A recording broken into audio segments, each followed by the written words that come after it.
Now that endorsement has taken place, the focus of the race, of course, turns to Barack Obama and John McCain. And analysts are already crunching the numbers. They're looking at what states each has to win in order to win the fight. And with more on this, we're joined by Solon Simmons. He is a professor of sociology and conflict analysis at George Mason University.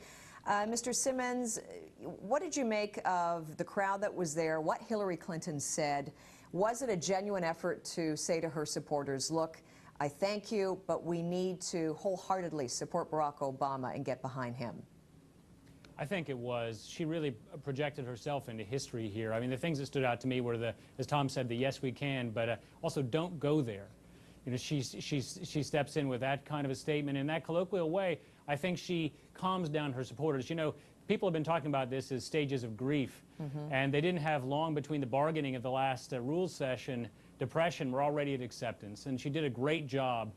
I think what's interesting is how much was similar in this speech to the speech she gave on Tuesday, but it came off completely differently.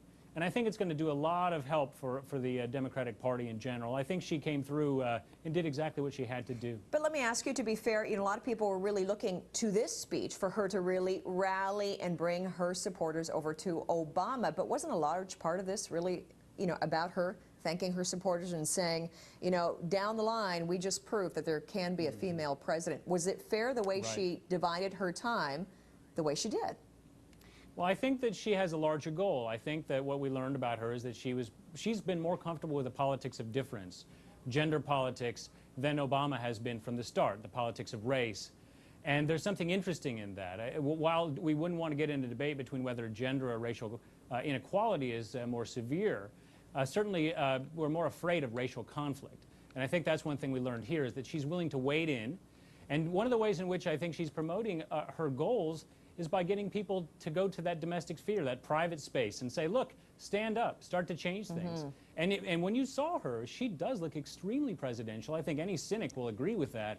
And in the same way that Geraldine Ferraro transformed American politics, there's evidence that she's still writing in this campaign, so too will Hillary Clinton, I think. But, you know, was Barack Obama and his camp sort of saying and really looking to this speech today to see how effective she was, how genuine she was in terms of helping him? Because we don't know if there is a deal, right, between the two of them, whether she's going to join the ticket, whether there is something that he has offered her, whether there's something that she's willing to take as well. So what do you think in terms of, you know, are her supporters going to back Obama? Because that's significant in terms of what kind of fight he's going to be up against when it comes to taking on John McCain.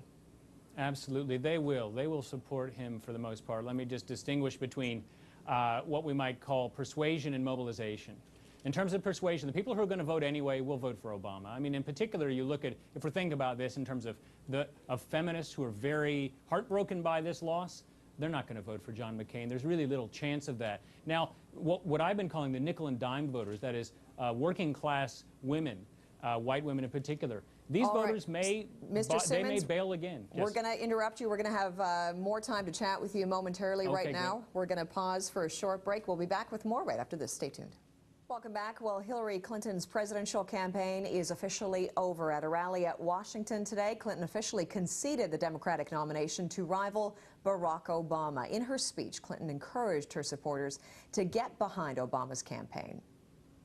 Now, when I started this race, I intended to win back the White House and make sure we have a president who puts our country back on the path to peace, prosperity, and progress. And that's exactly what we're going to do by ensuring that Barack Obama walks through the doors of the Oval Office on January 20th, 2009.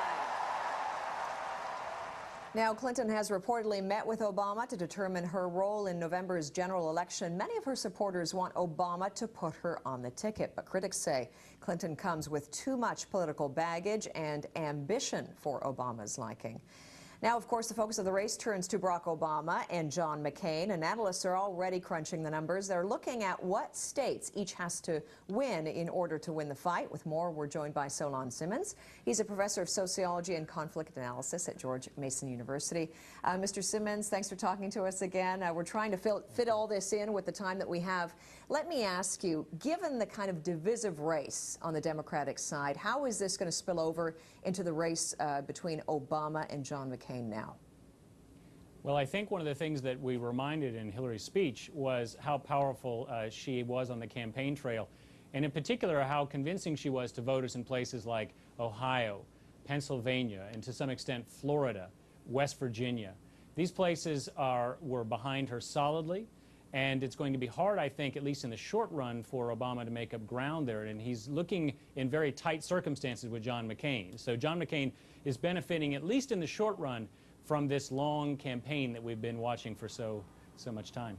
So some of the states that are going to be, play a large role, be a big factor in this run for president. I think you mentioned some places, but yeah. What else should we be looking for as this rolls out? Well, yeah, another place. So those are the main kind of places. Ohio will certainly be on the view screen for the rest of this campaign. And if Ohio can go to the Democrats, they're much more likely to win, and so too for the Republicans. But I've been paying attention to the 50-state strategy, what I call Dean's Gambit, which is Howard Dean, the chairman of the Democratic Party, who has opened up through this long process. He's opened up many states that were not available before, and Obama has accepted it and embrace that. And so I'm looking at the Louisiana Purchase states, all the way up from New Orleans, all stretching up to Minnesota and Montana.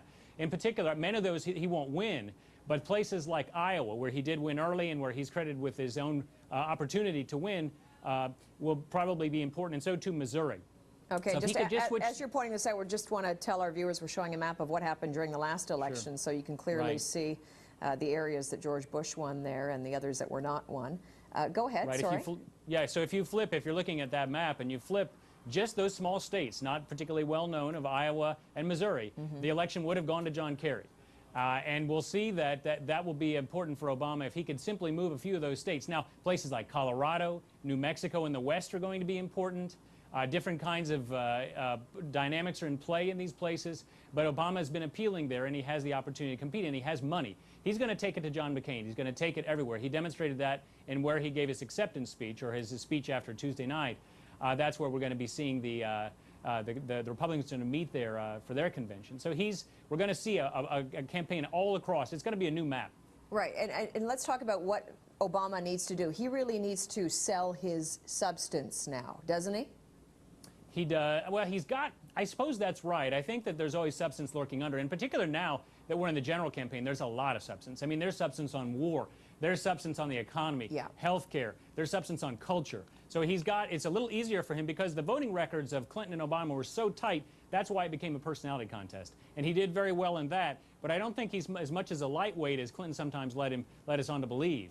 So I think that he has a good opportunity in that sense against a very able competitor, John McCain, mind you. Right, but it's going to be interesting because that's where John McCain, many are already saying, is going to attack, right, in terms of his experience, especially on the political front in terms of Iran and other issues like the economy that you mentioned. So interesting. We're going to be watching it, that's for sure. Solon Simmons with George Mason University. Thank you. Appreciate it. Okay. Thank you very much.